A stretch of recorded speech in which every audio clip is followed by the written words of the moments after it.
another thing that could be helpful too is to mow the ivy down so that you can determine, because like for example, right now there's sprinklers, the tubes are running all through this area here.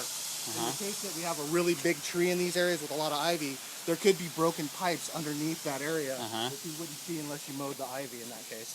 Yeah, which might look pretty ugly though, right? Yeah, that's a pretty tall one. Right. Well, it'll grow back though. That's the other thing. Plus, if you have a rodent problem, that's a good way. Is that broken? That's a broken nozzle. Yeah. Okay. Oh, that tree's getting a rain. I wonder if it's gonna kill that tree. It'll probably cause the tree to create myrtle, so it'll probably get powdery mildew before it dies.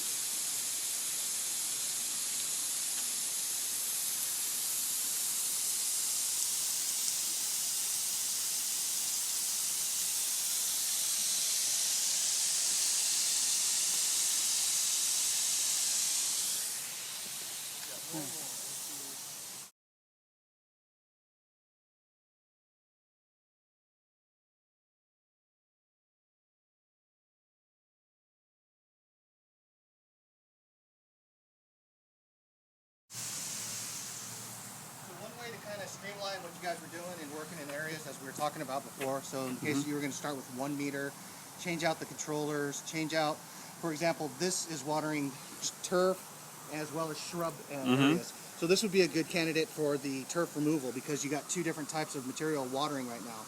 So make it all plant material.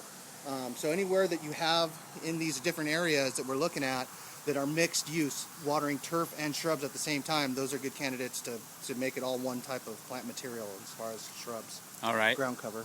And that could look good because we got some over here like that. So it's just a matter of some kind of low-growing shrub with some type of ground cover on it. Ivy's always a good choice. Okay. And that's after it's off. This must be the low one, huh? Yeah, the low-head drainage we're talking about. What's the cure for that, you said? Putting in sprinklers with check valves. How many more do we have to do? That's all the stations we have to observe. Now we just need to look at the controllers. Okay. So there's the part of the program is we come out, we visit, and then if you want, after you implement your whatever the recommendations are, water for a year's time, and then we can come back and visit and do a follow-up to see how you are doing based on whatever implementations you've started. Okay, cool. In different areas. So a follow-up. Unless the customer performs the follow-up service, I generally don't have any other contact with them. So they have to initiate the follow-up. Okay. Oh, I'm sure we will. It's a free service, so I mean, it's a good way to take advantage of the last. I've been doing this for about 12 years now, and they've participated in about 3 or 4 times, and we've been able to reduce their water usage over the years by quite a bit of money.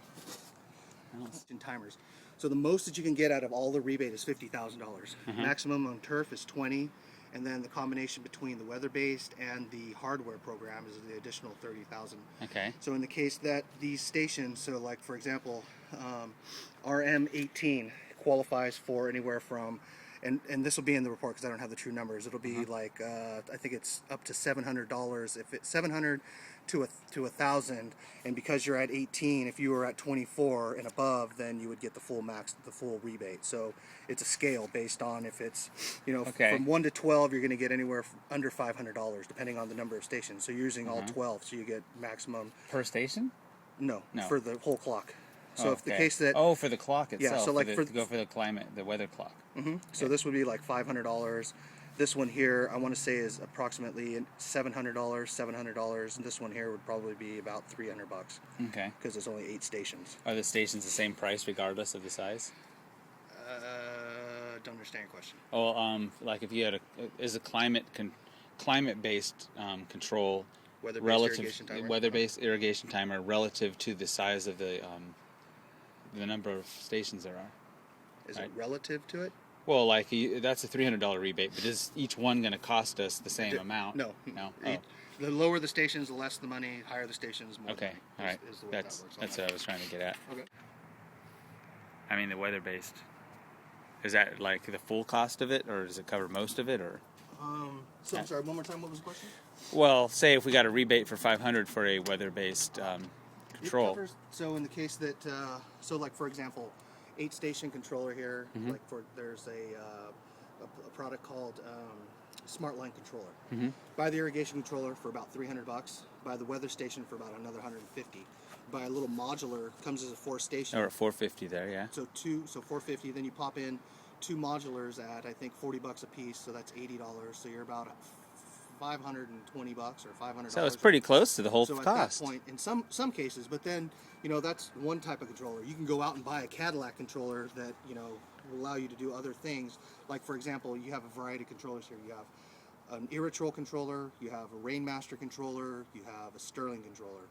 The Rainmaster controllers will not adapt to a weather station at this point. The Rainmaster controller you can, but that's kind of like the Cadillac of the irrigation industry, where you're going to be paying maybe for a 12-station controller, you're going to be paying maybe $600, and then you got a weather station to go on top of that, and then depending on how you communicate with that, But it's still over half the cost. in some cases it is. Yes, I agree. So even you go for a deluxe, Yep. you still get half of it off. So it behooves us not to do it. Exactly. The only And that's not to mention the savings in the water. which could be, and this I'm going to say could be pretty high. Oh yeah, well, our bills are $30,000 every 2 months. Yeah, that's a lot of money. Mm-hmm. I bet if you went through and installed that type of technology, you could get a 20% savings on your water bill. Granted, it's going to take some adjustment. And that's just that. That's not even talking about the hardware or the. hardware at that. But one thing too is when it starts watering according to what's happening, you're going to see more of this dry spots. Oh really? Well, because right now you're just flood irrigating areas because you don't have that head-to-head coverage. Mm-hmm. So once you install that type of timer, then you can come back. Then we have to do the heads to make sure we're getting right coverage. With the new game plan and attack the heads. Yep. So it sounds to me like we should actually do the timers First. then immediately pay attention to them, and so we can test areas as we go. So I believe they're on the web, and if not, they are in the Bakersfield phone book. They're called the Toolkit Company. Okay. And I don't have their phone number, but they're based out of Bakersfield, California, and they should either be on the web or in the phone book, Yellow Pages in Bakersfield. Okay. The Toolkit Company. I can. Application, which we'll be emailing to you, will have all the controllers, numbers on it, and the square footage. You'll do all your research first before you submit that application, because once you submit that application, you have 90 days to complete your project. So if you're not ready to start your project, do all your research up front. Talk to your landscaper, about what kind of controllers you want to put in. Make sure that they qualify for the program, and then once you install them, then you can, or once you figure out what you're going to use and their cost, then you mail in the paper that we'll be emailing you for the rebate. Okay. If you have any questions regarding the rebate, call the company EGIA, which is at the top of the sheet that we'll be sending you. Okay. They want to answer any questions you have. Okay. So anything compared to the report, questions about equipment, valves, sprinklers, whatever the case is, then you can call me. But anything that has to do with rebate processing, call EGIA. Okay. Because I won't be able to help you.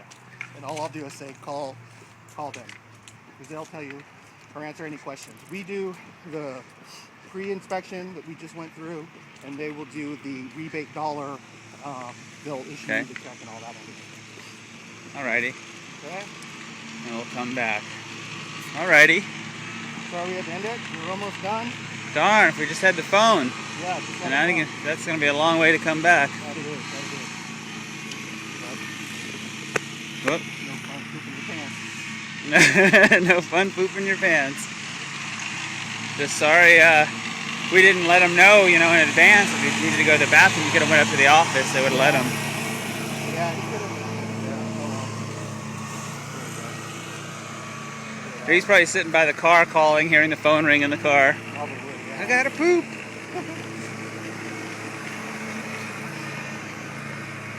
I'm just sorry I didn't capture that on film, but it probably saved him. Yeah. Yeah.